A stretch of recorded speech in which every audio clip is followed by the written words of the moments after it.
ये हमारी बहन बैठी हुई है एक, तो ये कह रही हैं कि अक्सर बाजी हम जो है आप बताती हैं हमें कि औलाद को फर्माबरदार बनाने के लिए, और जिनकी औलाद बेनमाज़ी हों उनके लिए,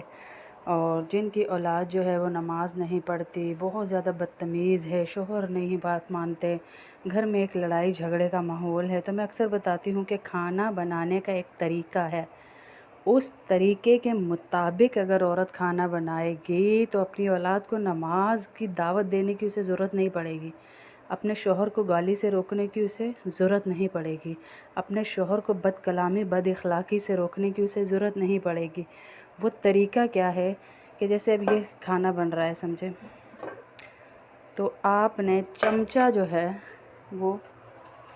सीधी तरफ से, जो मैं बताती हूँ आप लोग को समझ नहीं आती, पहले तो बिस्मिल्लाहिर्रहमानिर्रहीम पढ़ के हम खाना बनाएंगे। सेकेंडली